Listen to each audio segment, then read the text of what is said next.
Chapter 1. The Arrival of the Guardian. Power calls to power. The Pale Lords had settled, bound in blood and oath, shaping the foundation of Silvern's empire. The unseen war lingered, whispers pressing against the edges of his dominion. But none of it felt like this.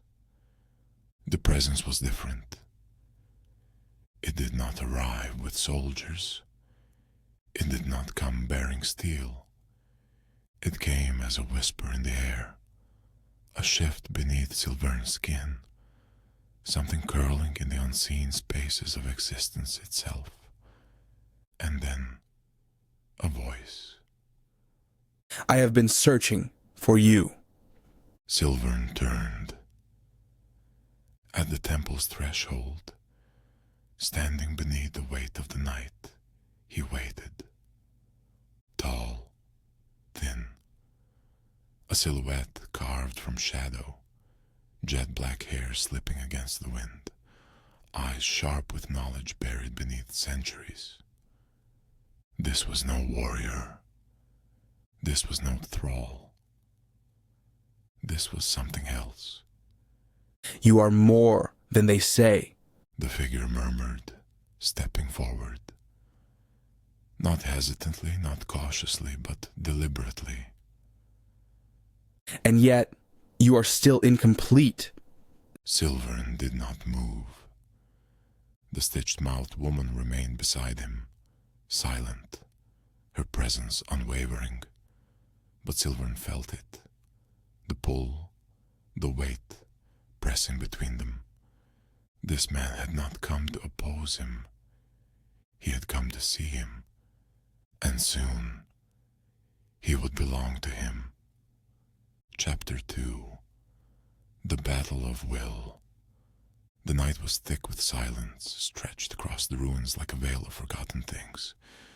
Silvern stood unmoving, watching as the Guardians circled, his presence a sharp contrast to the stillness that clung to the fortress. You are stronger than I imagined. Not admiration. Not submission, observation.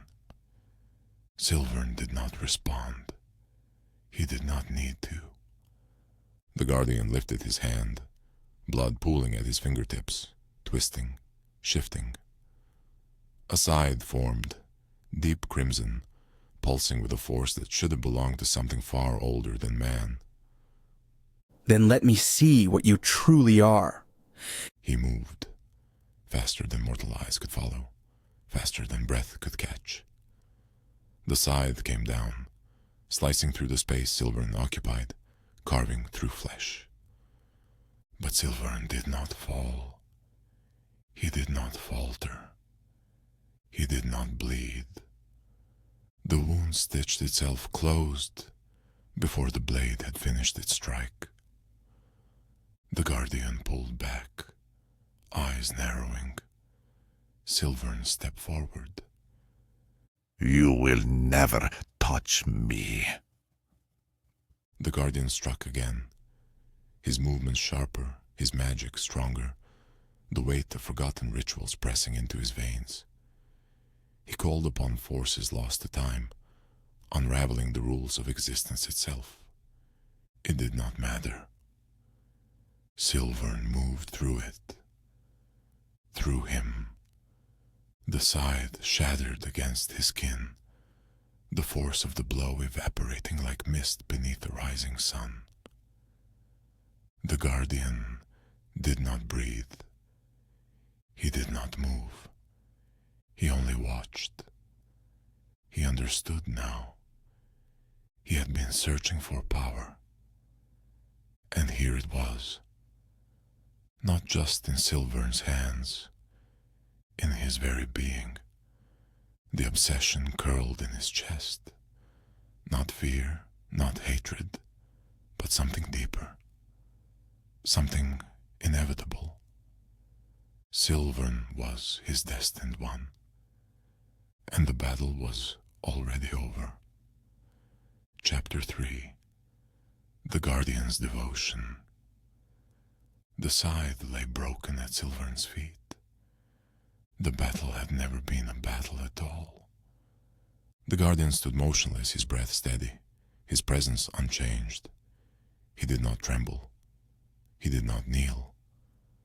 But in the silence that stretched between them, Silvern felt it.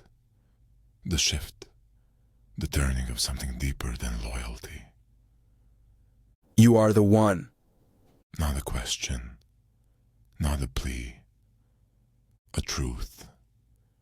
Silvern watched him, studying the sharp lines of his gaze, the pulse of ancient knowledge buried beneath centuries of obsession. The guardian did not follow power for the sake of conquest. He followed power because it called to him, and Silvern was the answer. The guardian exhaled, his fingers twitching slightly, blood curling at his fingertips. Not in anger, not in magic, but in quiet reverence. You could unmake me. Silvern stepped forward. The guardian did not move. But you won't. The words pressed into the air, absolute, unwavering, filled with a certainty that could not be questioned. The guardian had searched for years, for centuries, for something greater than mere existence. And now he had found it. His devotion had begun. Chapter 4. The Pact of Shadows. The ruins held their breath. Silvern watched the guardian, the weight of the moment pressing between them. Not in challenge, not in conflict, but in recognition. You will serve. Not a question, not a command, a truth. The guardian exhaled, blood curling at his fingertips, a whisper of forgotten magic lingering in his veins. He did not bow. He did not need to. Submission was not his fate. Devotion was. You are greater than what came before you. Silvern did not react. He did not need to. The pale lords lingered at the edges of the fortress, watching, waiting, their presence as unshaken as the stitched-mouthed woman beside him. The guardian stepped forward. Then let me teach you what they fear. The pact had begun. Chapter 5. The Years of Mastery. Time for Silvern had long since lost meaning. He did not age. He did not falter. The days, the months, the years, they moved forward, but he did not change the way mortals did. Instead, he became. The guardian did not treat him as a student. He treated him as a force waiting to be shaped. The ruins became their sanctum, their battlefield of knowledge, where forgotten magic was spoken into existence once more. The Pale Lords did not interfere. They watched, knowing that what was being forged within these walls would soon spill into the war waiting beyond the horizon. The first lessons. In the beginning, Silvern was taught what he did not yet see.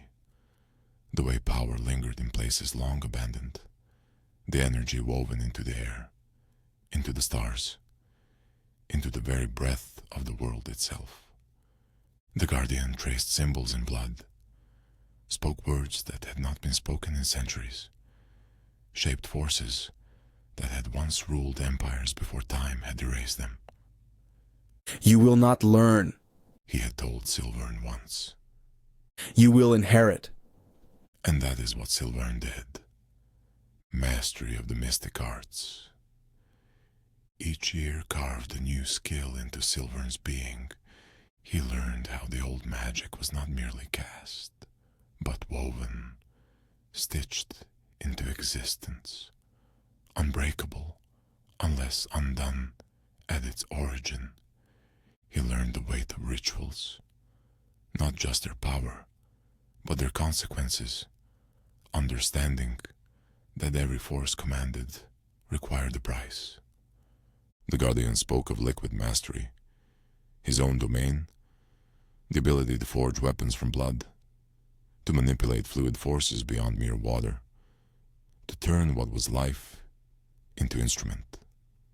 Silvern studied it. He absorbed it. And then he surpassed it. The final stage.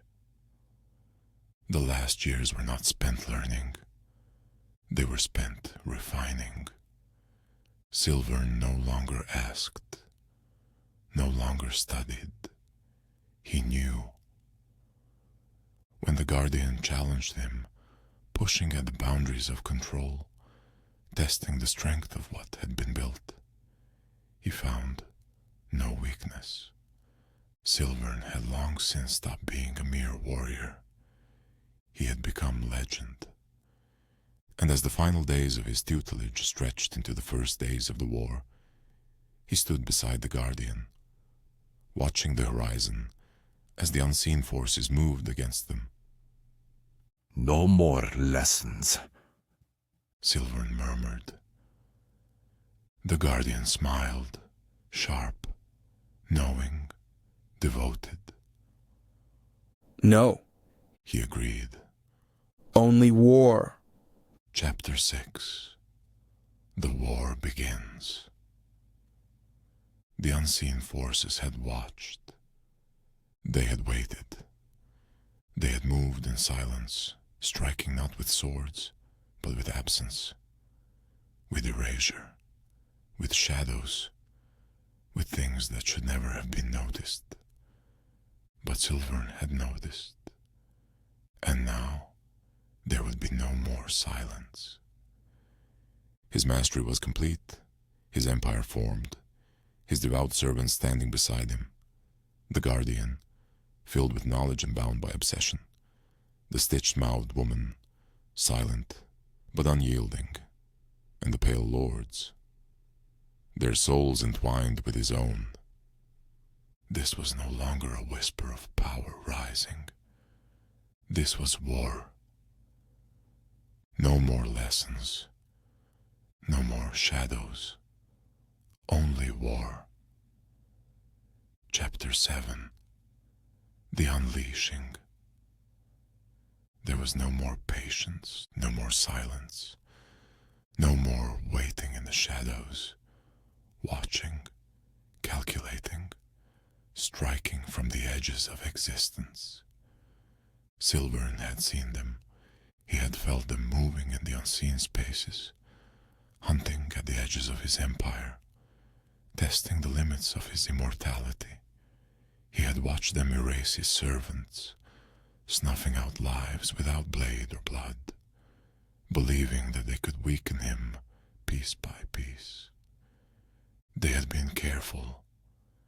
They had been precise. But now, Silvern was no longer the force they had prepared for. Now, he was complete. The Guardian stood at his side, his gaze sharpened with the weight of knowledge, hands stained with rituals older than kingdoms. The stitched-mouthed woman lingered beside him, her presence as silent and unyielding as ever. Tonight, there would be no mystery. No unseen war, only annihilation. Silvern stepped forward, his fingers pressing against the air itself, feeling the threads of existence bend around him. His voice did not rise. His command did not thunder. It simply was. Erase them. And the Pale Lords moved. Chapter 8. The Eradication. No more whispers. No more hidden forces. No more silent battles fought in the dark corners of existence. Silvern had seen them, had studied their ways, had endured their quiet strikes meant to unmake him piece by piece. But they had failed to understand the truth. He did not simply survive. He expanded. He became. And tonight, they would cease to exist. The Pale Lords moved through the ruins, spreading across the battlefield like the tide of a world reshaped. The Guardian stood at Silvern's side, his fingers stained in rituals that twisted the very fabric of reality, weaving unbreakable forces into the war itself. The stitched-mouthed woman did not speak, but she did not need to. Her silence was an executioner's blade. The battle did not last long. It was not a war of bloodshed, not a fight between kings, not a clash of armies desperate for victory. It was erasure. One by one, the forces that had hunted Silvern began to disappear, not in death, not in defeat, but in unmaking. Their existence peeled away, their presence dissolving into nothingness, their hold on the world fading beneath the weight of Silvern's claim. By the time the sun rose, pale, distant, hollow, there was nothing left. No opposition, no challengers, no war, only him. And now, the path forward was clear. Chapter 9. The Grey Throne. The tower loomed above him. It had stood for centuries untouched by time, shrouded in myth. A throne that was never meant for mere mortals. Silvern had erased his enemies. He had shaped his empire. He had claimed existence itself, rewriting the rules that had once bound him, bending reality beneath his will. Now, there was only one step left. He ascended. The stitched-mouthed woman followed, silent, unwavering. The Guardian walked beside him, reverent, eyes filled with the obsessive devotion that had shaped his loyalty. The Pale Lords did not move. They did not need to.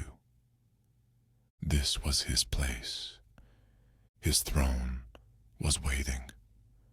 As he reached the summit, as the grey throne stretched before him, he felt it. The weight of everything he had become, everything he had built, everything that had led to this moment. His fate was no longer rising. It was complete. He sat, and the world shifted.